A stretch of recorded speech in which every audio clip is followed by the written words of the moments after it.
Alright, so now I won't have to rush. I was getting close to the window where the video was going to hiccup, and I felt like I was starting to rush.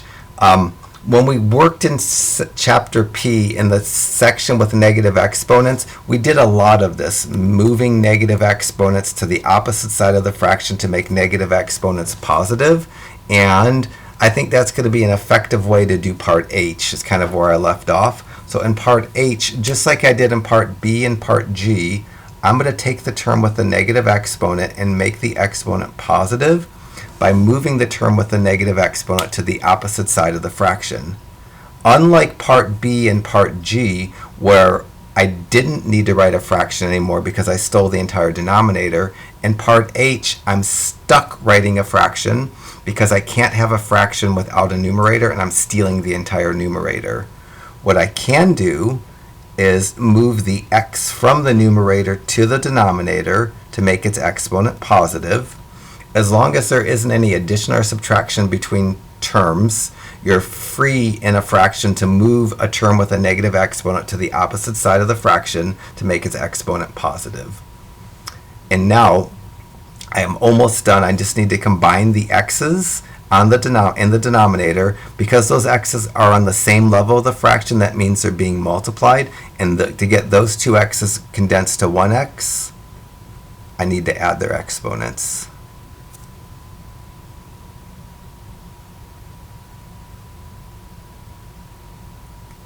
For part I don't want to introduce negative exponents. In a problem that only has positive exponents, usually we simplify by the letters by dividing, which is subtracting the exponents on the letters.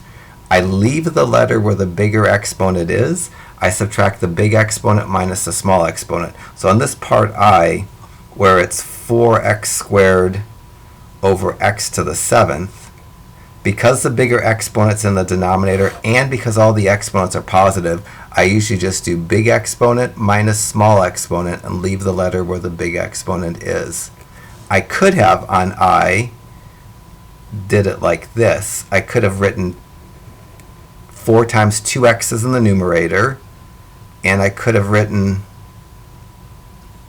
7x's in the denominator, and I could have canceled the 2x's in the numerator with 2 of the 7x's in the denominator, and that would leave me with 5x's being multiplied, and that's exactly what x to the 5th is. But anyways, the answer for that is 4 over x to the 5th. J, I'm going to do just like H. I have a fraction that doesn't have any adding or subtracting. I have negative exponents. I can make any negative exponent positive by moving the number or letter with the negative exponent to the opposite side of the fraction. Multiply what I move from one side of the fraction to the opposite side of the fraction by what was on the opposite side.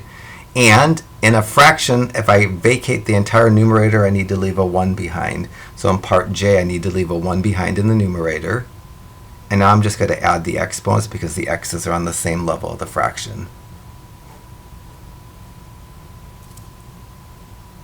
K I could actually do by creating a fraction if I care to, but because there's not a fraction, I don't have to. I can just do K like I did F. They're almost the same problem. They actually will have the same answer.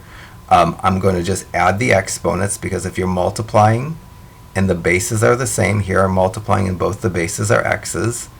I'm going to add the exponents. The exponents are 2 and negative 5. When you add 2 and negative 5, you get negative 3. So this would simplify to x to the negative 3. And then I'll use the negative exponent rule and make this 1 over x cubed.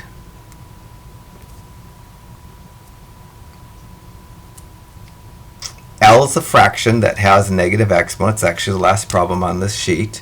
I'm going to make the negative exponent positive by moving the x up to the numerator. I'm not going to move the 10 because the 10 technically has an exponent of positive 1. If I have a fraction that doesn't have any adding or subtracting in either the numerator or the denominator, I can make negative exponents positive by moving the term with the negative exponent to the opposite side of the fraction. And if something doesn't have an exponent written, there's an implied exponent of 1, it doesn't get moved. The 10 in problem L doesn't have an exponent, so it doesn't get moved. It actually has an exponent of 1. Now I'm going to reduce the fraction by dividing by 4 by 2 and 10 by 2. The fraction's going to reduce to 2 over 5. And the x's are on the same level of the fraction, so I'm going to add the exponents. If you wanted to, you could write this answer differently. I'd write the answer as 2x to the 5th over 5. But for part L, it would be okay if you drug that x to the 5th and made the 2/5 a coefficient. So that's everything for the handout. And this chunk of the handout is going to be important in section 4.4. This part of the handout where I'm dividing exponents on the letters to get rid of the radicals is going to be also important. The graphing won't come up so much, and the evaluating the roots, maybe it comes up a little bit. So I'm going to pause this right now, and hopefully this was a good review.